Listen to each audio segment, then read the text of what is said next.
మంచి skin care and మంచి shampoo వాడుతున్నా స్కిన్ డ్రైగా, హెయిర్ ఫ్రీజీగా అండ్ హెయిర్ ఫాల్ పెరిగిందా?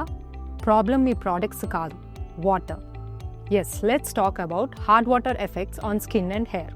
హార్డ్ వాటర్లో చాలా మినరల్స్ ఎక్కువ ఉంటాయి, లైక్ కాల్షియం అండ్ మెగ్నీషియం. ఇవి స్కిన్ మీద ఒక వైట్ లేయర్ లాగా డిపాజిట్ అయ్యి స్కిన్ బ్యారియర్ని డ్యామేజ్ చేస్తాయి, leading to dullness, dryness and irritation వస్తాయి. మీ యాక్నీ అండ్ ఎగ్జిమా సిమ్టమ్స్ పెరుగుతాయి. Coming to hard water effects on hair. స్నానం చేశాక హెయిర్ ఫ్రీజీగా అవ్వటం, బ్రిటిల్ అవ్వటం అండ్ బ్రేకేజ్ పెరగటం అండ్ హెయిర్ ఫాల్ పెరగటం జరుగుతాయి. స్కాల్ప్లో బిల్డప్ అయ్యి ఇరిటేషన్ అండ్ స్కాల్ప్ ఇచ్చింగ్ పెరుగుతుంది. మీ హెయిర్ కలర్ తొందరగా ఫేడ్ అవుతుంది. సో మీ వాటర్ హార్డ్ వాటర్ కాదో ఎలా తెలుసుకోవాలి?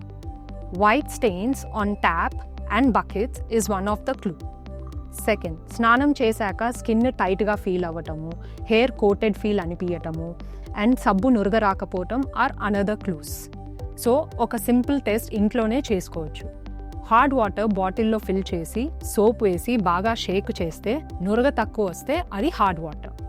So coming to simple solution, using water softeners, స్నానం చేశాక థిక్ మాయిశ్చరైజర్ అప్లై చేసుకోవటం, వీక్లీ వన్స్ క్లారిఫైయింగ్ షాంపూ వాడటము, and sometimes last rinse you can use your RO water or filtered water. Sometimes problem మీ skin కాదు, మీ water. Right water gives you healthy skin and hair. Thank you.